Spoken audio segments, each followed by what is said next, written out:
Hello guys, what's up? It's Martin Siebenbecker here on YouTube and Facebook Live. Uh, Here just to discuss a few things. As you can tell, I've put on a little weight. I know I've been kind of in and out of eating healthy and getting my metabolism back to where it needs to be. I just had a birthday 3 weeks ago, this past Thursday, and I just turned 28. Haven't looked this great in a while. Over time, your body transforms, over time, and things don't always go that way sometimes. Things don't always go that way sometimes. You got to be able to maintain a good structure. You got to eat right. You got to work out like crazy. You don't starve yourself to death and get real skinny and then expect to get bigger each time you eat. You will get bigger, but in your stomach. My abs are not that welly as it used to be 3-4 years ago.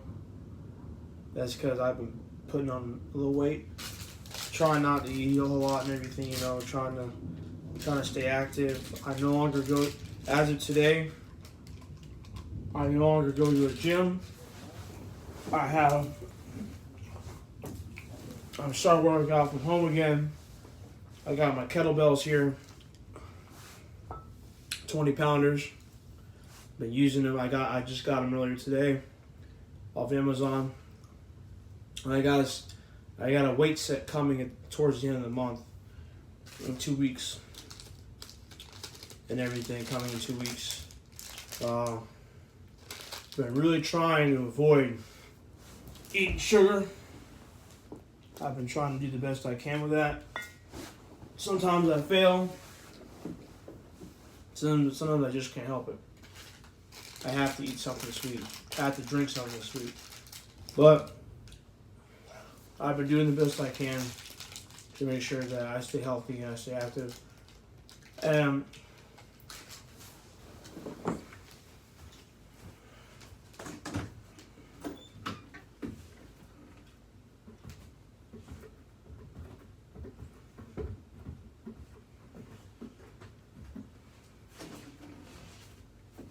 As you can also tell, I posted this earlier. I got me new basketball. Pretty neat. First, I'm having a Nike Elite basketball. Used it earlier to work on my dribbles.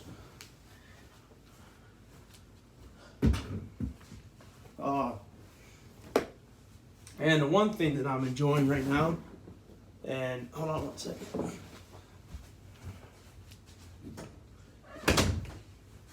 The one thing I'm enjoying right now mostly is being single. I've not been in a relationship in about a month. And I'm enjoying it.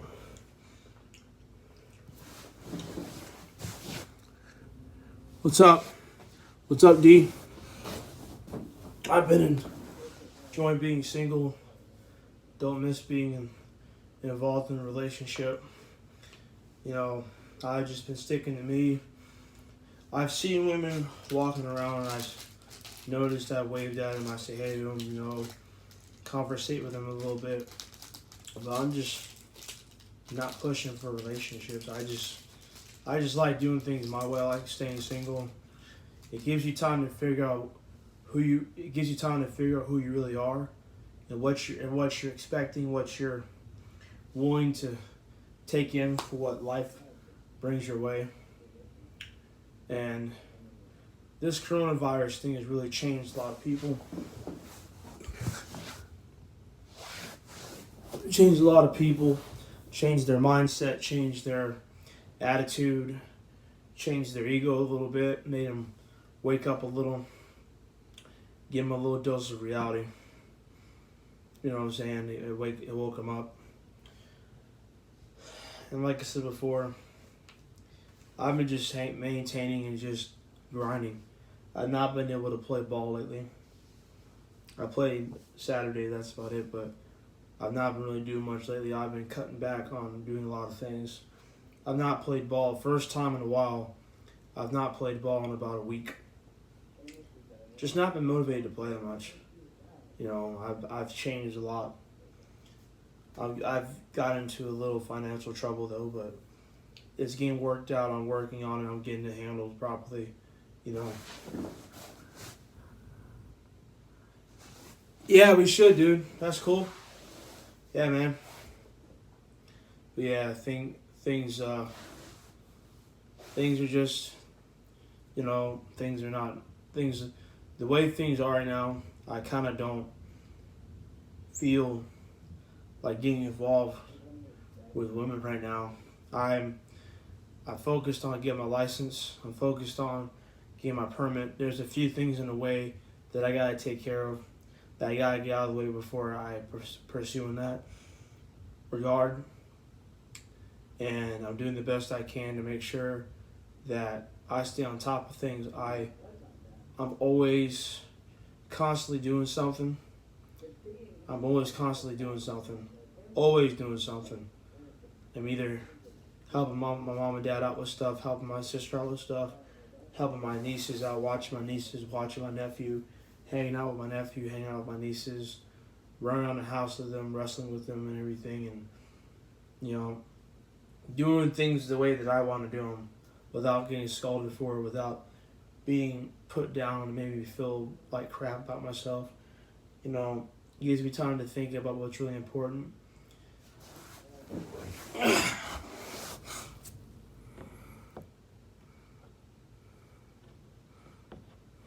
Gives me time to figure out what's really important in life. In life you have to really figure out and focus on what's really important. You know, you can't take anything for granted. You can't take advantage of people. You can't expect people to do things for you without doing something for them in return. You know, I've always been the type of person that if you help me, I'll help you out. You know, if you're going through something, I'll talk to you about it. I'll give you the advice that I can give, the best advice I can give you to help you through that situation. You know, but the one thing people always tell me is just maintain, grind, keep going. You may be going through something tough right now, but we gotta keep going. We can't let it bring us down. We can't let it get in our head. We can't let it ruin our day. We can't let it affect our drive. You know, life is too short to be letting things bother. I know that things bother me all the time because I have a temper problem and I tend to let a lot of things bother me because I care too much about what people think of me. You know, and I need to learn how to let go. The more you let go, the better it becomes. You know, and there's something that's been on my mind lately. Well, just about a little under a month ago, there's this kid that lives in my neighborhood. I'm not mentioning the kid's name. I'm not going to say the kid's age. I'm not going to say if they're a he or she. I'm going to say is it just a kid. This kid came up to me one day while they were in the car with their friends and said that I need to take my sorry you-know-what home. You don't deserve to be out here doing things. I'm going to take this from you. I'm going to come to your house and take this from you. And the kid's only 16 years old. And they run around acting like they run things, acting like they're in charge, acting like they're on top of everybody. You know what I'm saying? Just disrespectful. Just borderline, over the top disrespectful. And then a few days later after that, I was biking home from the basketball court, and the kid came up to me again, and they rolled down the window in the back seat and threw something at me and told me to F off. Just flat out cussed me out and told me to F off. And I look at the back of my mind, thinking like, what is this kid's problem? Well, I come to figure out.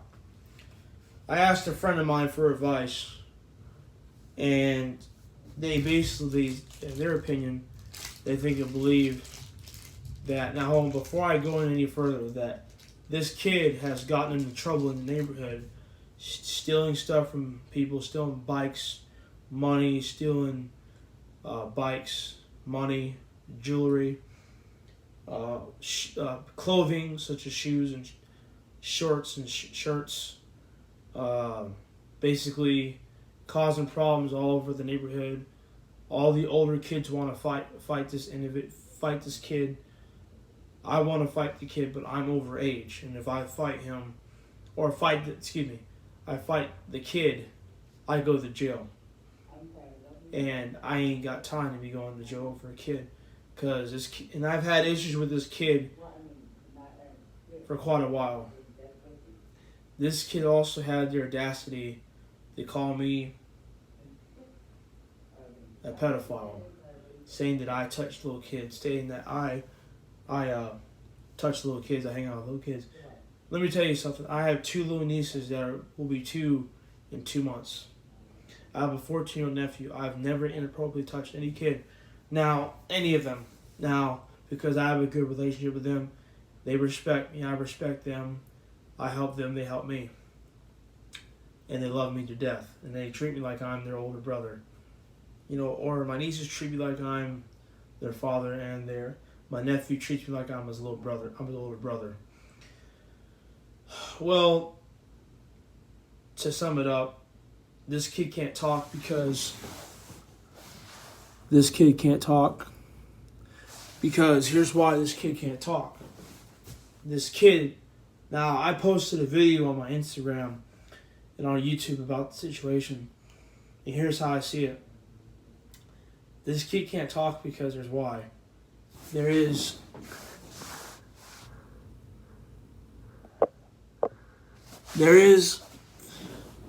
a 10-year-old little girl that lives in the neighborhood that this kid tried to, let's just say they tried something with this little girl, and this little girl liked the kid and tried to let the kid touch them inappropriately. And you want to call me a pedophile? Really?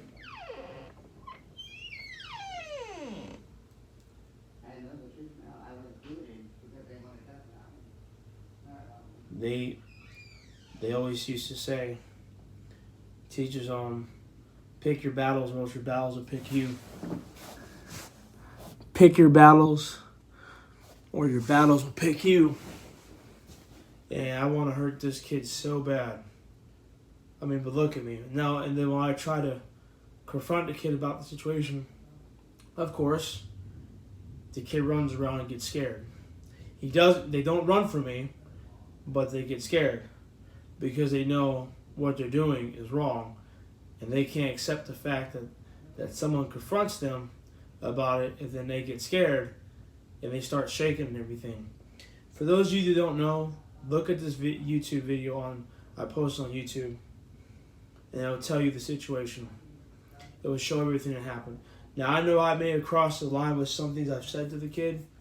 Now, I was just stating facts. Because the kid earlier that day before I posted that video, he came to me and threatened to hit me.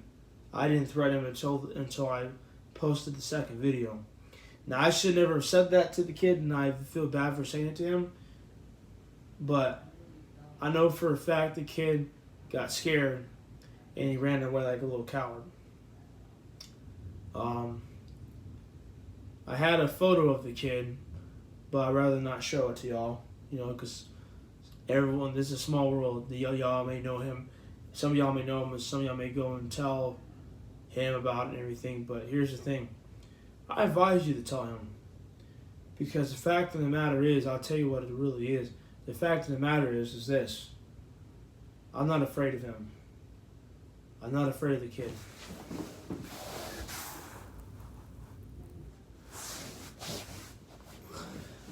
I'm not afraid of him. I've done things my own way. I was always the type of kid growing up.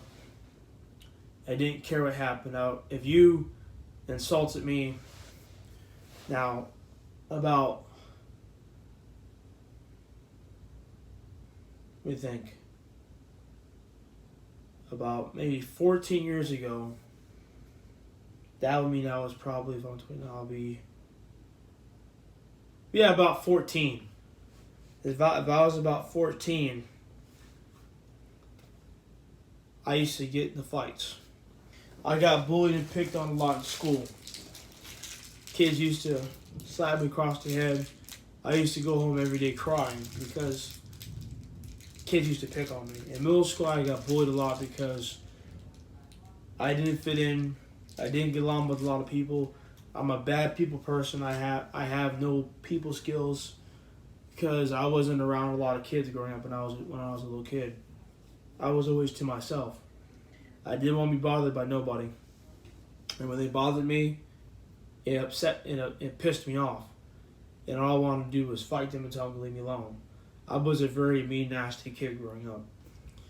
And seeing how this kid is 16 years old and running around here stealing stuff, selling drugs on the street, trying to rape a 10-year-old little girl, and then getting away with it,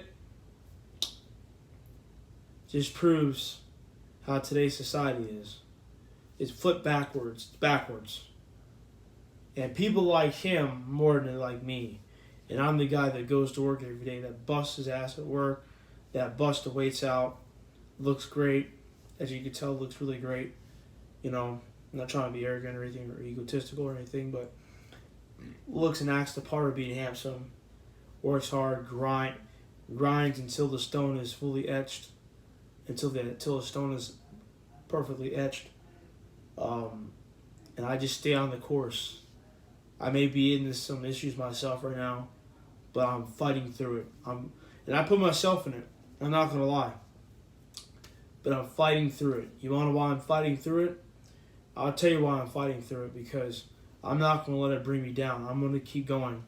I'm going to keep going until it's officially gone and out of the picture entirely. The reason why I'm doing that is to show to everybody that I can do this on my own without having any help.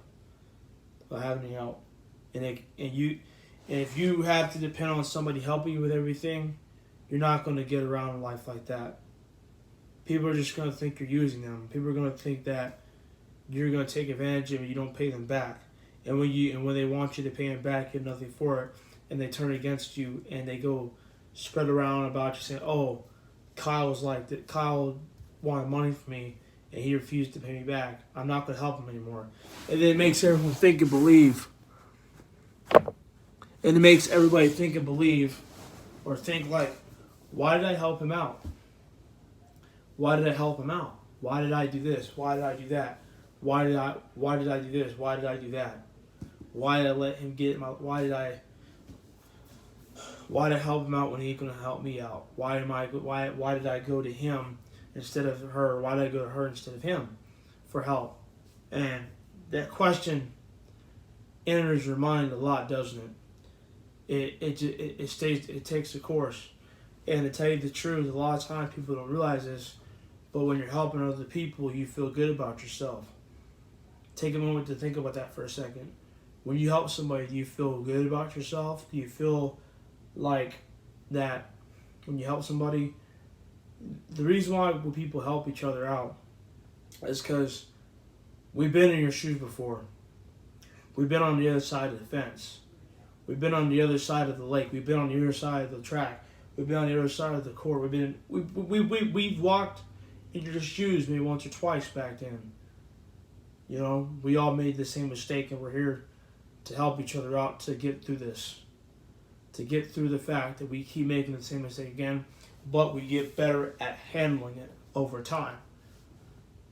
You know, it's just like a friend of mine used to always say, if you pass the torch to me, I'll pass the torch to somebody else. Keep the flame lit. Keep it going from track runner to track runner. We carried the torch in the Summer Olympics for a reason, to pass on to the next generation.